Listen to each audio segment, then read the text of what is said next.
In this video, we're going to explore two specific content streams on Inspo, and they are HaikuJAM and associations. So let's do a quick search for coffee inspiration.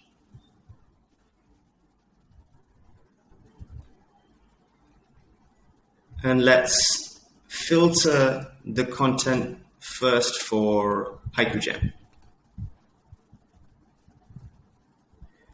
So before we get into this, HaikuJAM is a social writing game where over 1 million millennials around the world are writing short poems together on almost every topic under the sun. Each collaborative poem or thought is called a jam, and you can think of jams almost like little capsules of creative inspiration. So here we can see that Inspo has analyzed over 196,000 jams about coffee and curated a stream of them for us to read and get inspired by. And they are here below. So this one immediately caught my eye. Coffee conversations, sadness can be healed with coffee. It's a lovely thought.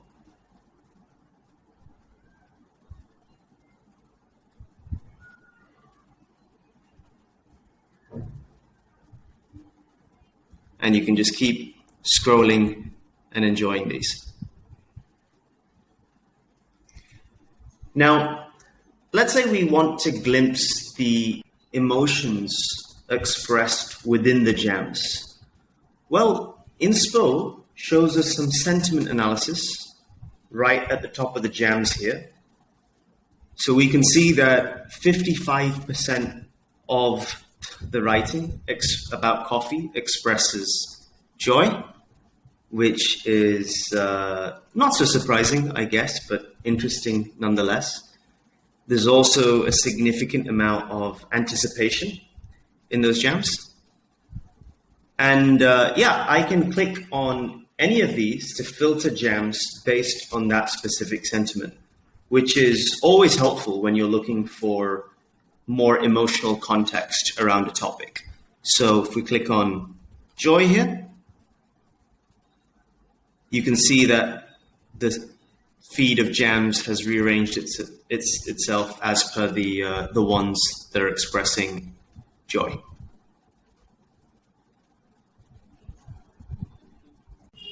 But what if we want to get a deeper understanding of the words that millennials are using and how those words relate to each other?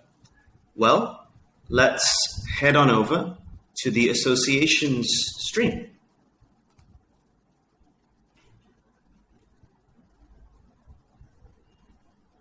Here we can see a map of word associations, all from HaikuJAM.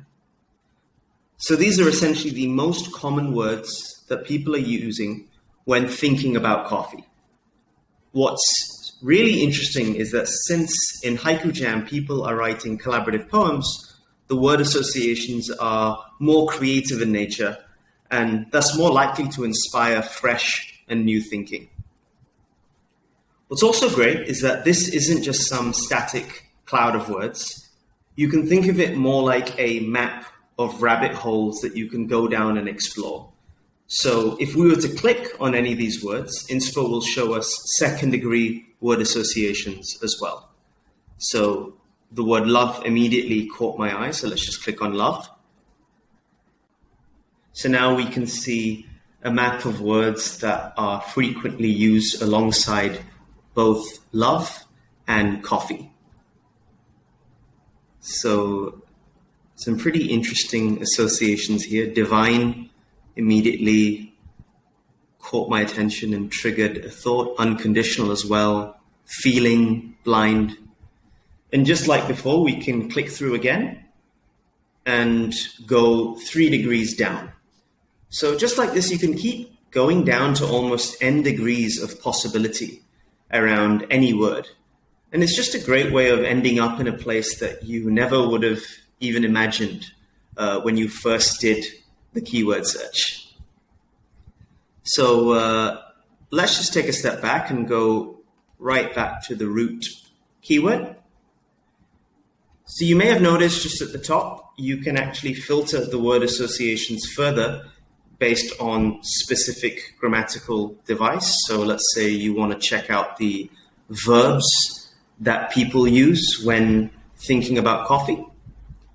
And just like before, you've got a map of verb associations. And let's say you want to click on sipping and go a little bit further down.